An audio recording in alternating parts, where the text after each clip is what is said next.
Good evening. Bernardette O'Connor, Touching History.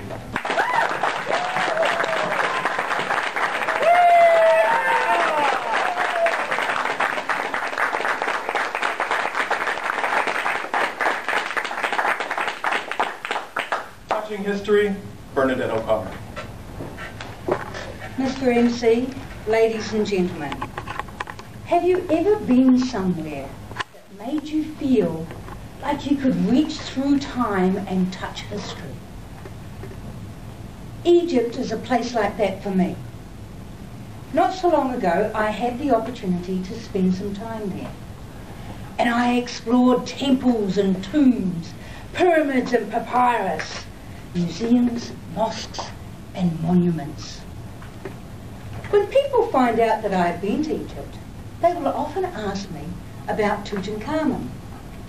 And yes, I did go to the Valley of Kings to where his tomb is.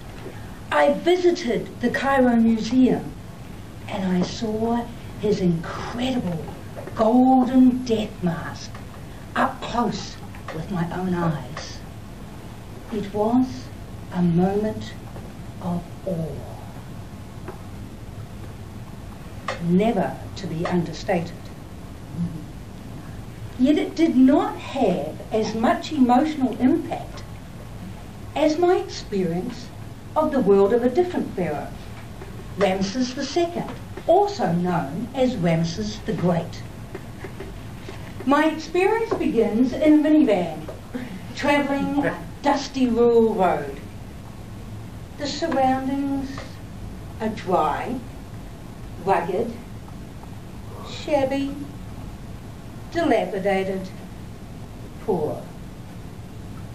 We stop at a small group of buildings. This is Memphis, Egypt. I go through a plain gateway into a courtyard. Barren earth, no cobblestones, no fancy lights, no landscape design. To the side there is a very ordinary building, a little run-down but sound. It has homemade signs for manager and security office. Now trust me, if I was to describe for you that inside, you would see a colossal statue of Ramses II laid on the floor with near lifelike features. Yet if erected, it would be more than 6 stories tall. And it's been carved from a single enormous block of limestone. It would still not prepare you for the experience of seeing it for yourself. It was magnificent. I visited other sites and learnt more about the influence of this particular pharaoh. I went to his great temple at Abu Simbel, carved directly out of the solid rock face of a cliff.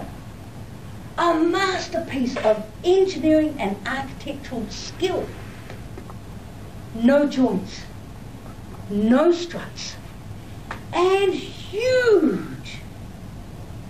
To give you some context of size, imagine 4 seated statues guarding the entranceway.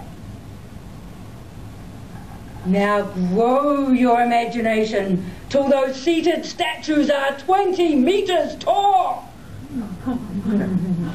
Remember what I said?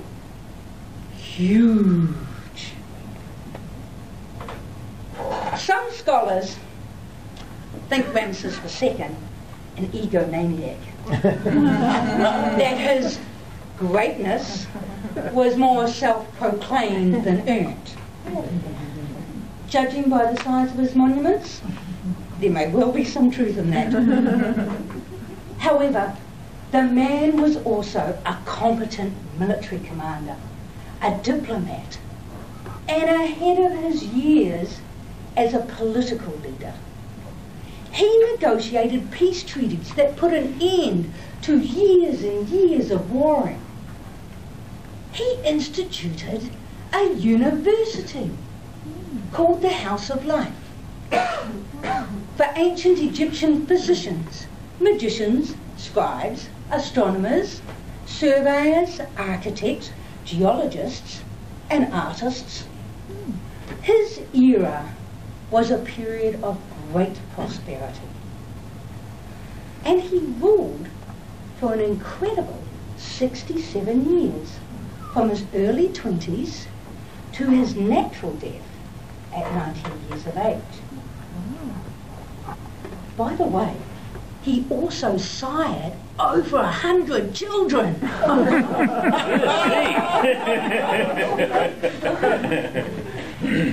Getting back to my personal perspective, it is mostly bound up in a distinct moment of crystal clear understanding.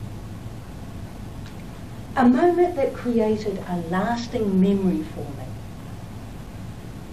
To describe it to you, we'll need to go back to the Cairo Museum, to their mummy room. I am standing alongside a glass cabinet, just inches from the mummified body of Ramses II. The cloth bindings are pulled back to expose his head, and his leathery mummified skin is taunt over the structure of his face. But nonetheless, this is a real person. Ramses II came off the history book pages in that moment. It was as if a thread of thought had connected across thousands of years between his long ago and my here and now. As I looked at the man responsible for so much of what I had seen that day and previous days. The man who ruled ancient Egypt, 13 centuries before Christ, before our time started. But for the glass, I could touch Ramses the Great.